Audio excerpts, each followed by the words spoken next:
Tell me more about the dinosaur itself, Spinosaurus, because I'm assuming you're obviously very passionate about this guy. You've always been passionate about the Yeah. Spinosaurus. Well, I think the thing about Spinosaurus is it's one of these really charismatic dinosaurs now, but for a very long time we knew next to nothing about this animal. Mm. As you may know, it had a big, I think it only really was on people's radar after in the early 2000s when Jurassic Park 3 featured it as the dinosaur that, the main antagonist. The new king. It snapped a T-Rex neck. And people were like, what? There's a dinosaur that can do that. And but even then, we knew next to nothing about this dinosaur, because when you look at the Jurassic Park Spinosaurus, it's, every single part of the body is wrong, completely wrong, right? The legs are too long, the tail is wrong, the sail is too small in proportion to the body, the arms are wrong, the skull is wrong. But they basically, at the time, there was a kind of a best guess of what this animal may have looked like. Because as I said earlier, we kind of knew it had a sail, and we knew it had long, slender jaws. And so that's what they did. They kind of tried to come up with a dinosaur with those features, and the rest was just kind of made up, right? Yeah. So when we unveiled the real Spinosaurus, it really, made a big splash in every possible way. Nice pun. I know. I worked hard on that one because it's a dinosaur that really expands the ecological space that dinosaurs occupy. When we started working on this thing, we already had an inkling that this thing was eating fish because it has these long, narrow jaws. If you have narrow jaws, you can close them rapidly underwater. Conical teeth, the nose openings are pushed back on the skull. This is something we don't see in any other dinosaur to that extent. But then we found other clues. The hind limbs were reduced in size. And this is something, as a paleontologist, that you kind of know from things like whale ancestors. If you look at the evolutionary history of whales, you see that they evolved from legged ancestors, long-legged ancestors, and then over time, you can see the legs getting shorter and shorter and shorter until they all but disappear. And now you just have some vestigial remnants in modern whales of hip parts and so on. So we thought maybe this is what's happening with this dinosaur. It's really spending a lot of time in the water.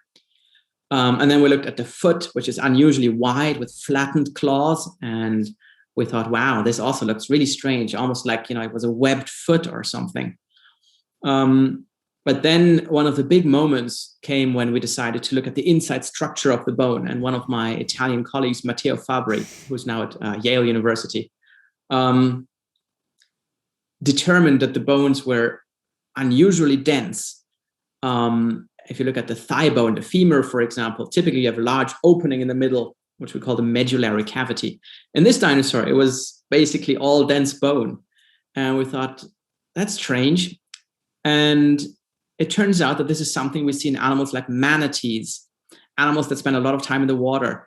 This dense bone is important in buoyancy control in the water.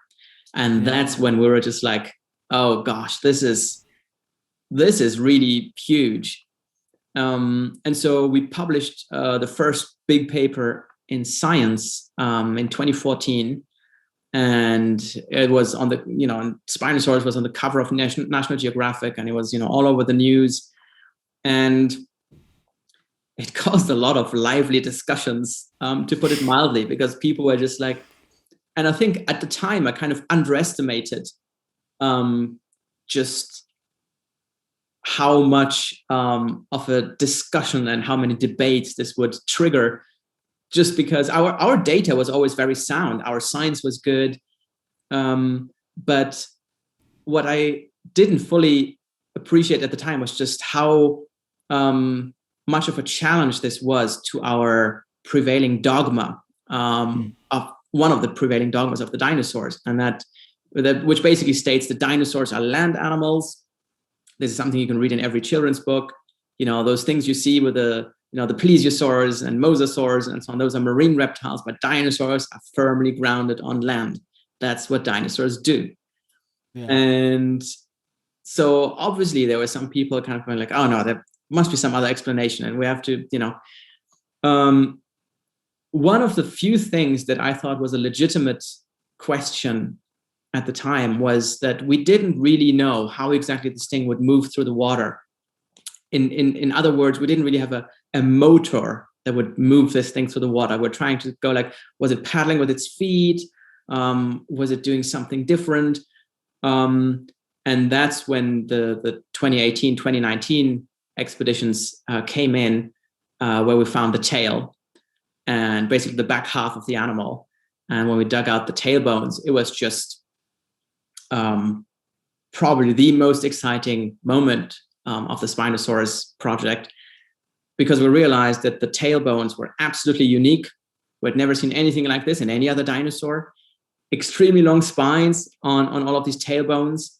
And the anatomy basically turned this dinosaur's tail into a giant tail fin or paddle-like structure. And it was just, it suddenly all made sense, right? All of a sudden, we looked at all of these strange adaptations. It was like, yeah, this is not just a dinosaur that was kind of, standing in the shallows and trying to catch fish like a grizzly bear or something. This was an animal that was actively, moving through the water. It was a better swimmer than any other dinosaur, and it was catching prey in an aquatic environment. So for all those reasons, I told you early on, it's the biggest predatory dinosaur, the longest for sure. It's very heavy also. It's the most complete skeleton of a predatory dinosaur from the Cretaceous of mainland Africa. And each one of those things on its own would be a huge deal, right? But then to also be able to say that this is the first, predominantly aquatic dinosaur, that was just amazing. And so, and this dinosaur continues to surprise us. But every single thing we find just turns it into an even more aquatic creature. And I can tell you, and this is, I can't tell you too much about this, but we still have a few more papers in the pipeline. And, this is not the last word on Spinosaurus, but it's a dinosaur that just keeps on giving, it's pretty amazing. Thanks for watching that clip. If you enjoyed it, please subscribe and check out the full episode. All links are in the description. Be nice, be happy, be cool.